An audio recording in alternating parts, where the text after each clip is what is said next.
금양 주주 여러분들 반갑습니다. 최 교수입니다. 자, 오늘 7월 17일 수요일이고, 오늘 뭐 기사를 보시면은 중국 전기차 관세 47%를 놓고 눈치 보는 독일이다 라는 이런 내용적인 부분이 있기 때문에 이 기사를 토대로 우리나라가 과연 배터리가 어떤 반사 이익을 받을 수 있는지 그거를 여러분들한테 좀 더 디테일하게 설명을 해 드릴 건데, 본격적인 영상 시작에 앞서서 여러분들 채널 구독 안 눌러주신 분들은 구독 한 번씩 눌러주시고, 영상에 좋아요도 한 번씩 꾹 눌러주시면 될 것 같습니다. 저는 개인적으로 여러분들한테 뭐 영업을 목적으로 한다라기보다도 저는 제 채널을 좀 더 팍 키우고 싶은 그런 욕심이 있어요. 그렇기 때문에 여러분들의 도움이 필요하다 그러면은 여러분들이 채널 구독도 한 번씩 꾹 눌러주시면서 최 교수 영상을 꾸준하게 확인을 잘 해주시면은 좋은 수익적인 부분으로 보답을 해드릴 수 있다라고 말씀을 드리고 싶습니다. 자, 일단은 지금 뭐 기사 설명에 앞서서 좀 금양 차트를 좀 여러분들한테 설명을 드려야 될 것 같아요. 지금 금양 같은 경우뿐만이 아니라 요즘에 시장이 전반적으로 수급의 씨가 마르다 보니까는 수급 탄력이 좀 떨어지는 것도 없지 않아 있는데, 그러다 보니까는 당연히 2차전지 쪽 같은 경우에도 아쉬운 흐름이 나타날 수밖에 없다라고 말씀을 드리고 싶고, 좀 단기적으로 봤을 때 우리가 바닥을 한 요 8만원 부근으로 좀 염두를 하고는 있었는데, 어제도 그렇고 오늘도 그렇고 뭐 2차전지 시장이 전반적으로 아쉬운 흐름이 나오다 보니까는 요 라인을 깨고 내려왔다 그러면은 지금 봤을 때 요 72,300원 요 라인까지는 한번 시장이 흔들리거나 밀리거나 하게 되면은 금양 같은 경우에도 여기까지는 조금 더 빠질 수 있겠구나 라는 거를 여러분들이 미리 염두를 하시면 될 것 같고, 그러려고 하면은 당연히 빠질 거에 대해서 우리가 염두를 한다라고 하면은 당연히 급할 필요 없이 천천히 분할적으로 접근을 해야 되는 시기다라고 말씀을 드리고 싶고, 항상 우리가 주식을 하다 보면은 빠질 때 항상 좀 팔고 싶은 욕구들이 굉장히 세게 작용을 하잖아요. 저거 너무 안 가. 그냥 내 눈에서 치워버리고 싶다. 저거 너무 안 가니까 그냥 빨리 버려버리고 싶다라고 생각을 하시는 분들도 분명히 계실 것 같은데, 그 전에 우리가 주식을 할 때 바닥권에서 여러분들 매도하세요 라는 얘기는 한 번도 못 들어보셨죠? 바닥권에서 여러분들 매수하세요 라는 얘기는 들어봤어도 바닥권에서 매도하세요 라는 얘기는 절대로 못 들어봤잖아요. 그쵸?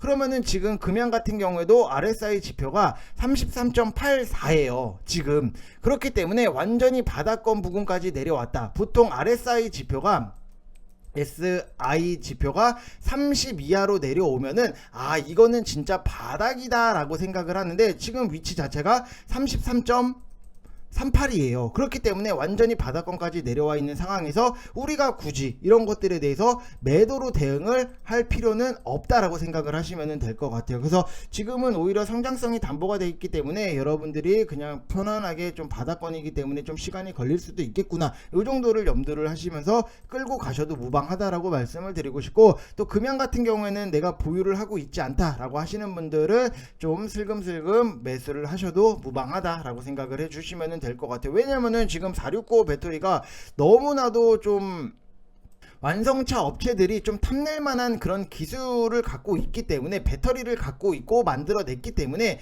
결국에는 4695 배터리에 대해서 좋은 수주 공시가 나올 수밖에 없다. 이게 정확히 언제 나올지는 모르지만 우리가 시간적인 부분에 대해서 여유를 갖고 좀 더 지켜본다라고 하면은 분명히 배터리 관련해서 좋은 수주 공시가 붙을 수밖에 없다. 왜? 지금 테슬라 같은 경우에도 4680 배터리를 만들었을 당시에 꿈의 배터리를 만들었다. 그렇기 때문에 테슬라 배터리 너무나도 좋다. 뭐 이딴 식으로 얘기가 나왔는데, 이것보다 한 단계 업그레이드가 된 4695를 금양이 당연히 개발을 했다라고 하면은 당연히 수주가 붙을 수밖에 없다라고 보시면 될 것 같습니다. 자, 그리고 지금 기사를 보면은 중국의 전기차 관세 47%를 놓고 뭐 눈치 보는 독일이다 라는 이런 내용적인 부분이 있는데, 유럽이 이제 중국산 전기차에 대해서 견제에 본격적으로 나서다 보니까는 당연히 한국 배터리 업계가 반사 이익에 대해서 기대를 할 수 있다. 중국 전기차 같은 경우는 여러분들도 아시다시피 중국 배터리를 달고 판매를 하잖아요. 근데 지금 중국 전기차 시장에서 지금 세계 글로벌 점유율이 떨어지다 보니까는 당연히 다른 전기차가 더 잘 팔릴 거 아닙니까? 그러면은 다른 전기차 중에서도 한국 배터리를 끼고 나오는 전기차들이 판매량이 높아진다라고 하면은 우리나라 배터리도 당연히 반사 이익에 대해서 기대를 할 수 있다. 즉 한국 대형 배터리 3사 같은 경우에는 모두 유럽의 생산 시설을 갖추고 있기 때문에 결과적으로 봤을 때 당연히 유리할 수밖에 없다라고 보시면 될 것 같고, 지금 이 추가 관세율은 뭐 조사 협조라든지 아니면은 뭐 협조 여부라든지 제조업체에 따라서 좀 달라지기는 하지만 대부분 전기차 브랜드, 중국산 전기차 브랜드에 적용이 된다라고 보면은 BYD 같은 경우에는 이 BYD 같은 경우에는 17.4%, 그 다음에 뭐 지리 같은 경우에는 19.9%, 상하이 자동차 같은 경우에는 37.6%의 관세를 추가를 하기 때문에 이런 유럽연합의 조치로 한국 배터리 업체들은 당연히 시장에서 점유율, 한국 배터리 점유율 자체가 높아질 수밖에 없다라고 보시면 될 것 같고, 최근에 유럽 전기차 시장 같은 경우에는 뭐 남미라든지 뭐 다른 지역보다도 성장률 자체가 좀 저조해 있기 때문에 한국 업체의 유럽 공장 가동률이 좀 크게 떨어진 상태는 맞았다. 근데 올해 1월에서 5월 유럽에서 팔린 순수 전기차라든지 뭐 하이브리드 차량을 놓고 봤을 때 119만 대로 전년 동기 대비했을 때 오히려 지금은 4.5%가 늘었다라고 보면은 이 전기차 시장은 앞으로 시간이 지나면 지날수록 계속해서 커질 수밖에 없고, 결국에는 전기차 같은 경우에도 성능이 가장 중요하잖아요. 내가 한번 충전을 했을 때 얼마만큼 멀리 갔느냐, 내가 충전을 했을 때 얼마만큼 충전 시간이 덜 걸리느냐, 그거에 따라서 전기차의 기술력을 좀 인정을 받을 수 있는 부분이 있는데, 지금 금양 같은 경우에는 4695 배터리를 어느 정도 다 이제는 구현을 해냈기 때문에 요거에 대해서는 우리가 또 앞으로 크게 기대를 할 수밖에 없다라고 보시면 될 것 같아요. 그래서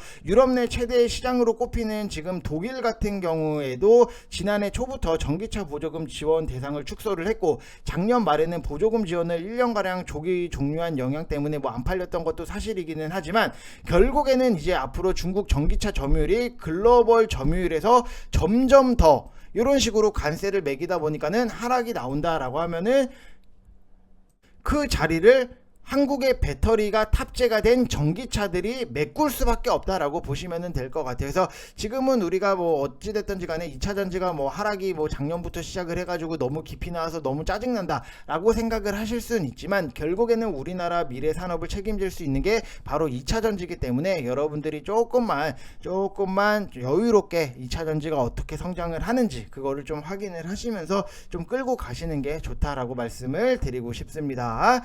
자, 그리고 지금 뭐 요렇게 기사를 보시면은 비트코인이 심상치 않다, 65,000달러 이제 돌파를 했다라는 기사가 있는데, 이것도 당연히 바이든보다도 이제 트럼프 지지율이 올라가다 보니까는 바이든보다 트럼프가 가상화폐에 대해서 더 우호적인 거는 사실이었다. 그래서 최근 시장 같은 경우에도 뭐 어제도 그렇고 엊그저께도 그렇고 트럼프 트레이딩이라고 해서 의미 있는 시세를 보인 게 뭐 방위산업이라든지 우크라이나 재건이라든지 뭐 트럼프 랠리가 나오는 종목들이 계속해서 나오고 있기 때문에, 오히려 지금 가상화폐 비트코인 가격이 올라간다라고 하면은 과거에 비트코인이 올라갔을 때 좀 같이 올라가는 그런 종목, 갤럭시아 머니트리도 있고 뭐 이런 것들도, 우리 기술 투자도 있고 뭐 에이티미엄 인베스트도 있기는 하지만, 그래도 아직까지 조금 움직임을 놓고 봤을 때 수혜를 받을 수 있는 위메이드 이런 거는 차트도 워낙에 바닥권까지 내려와 있는 상황이기 때문에 여러분들이 천천히 분할적으로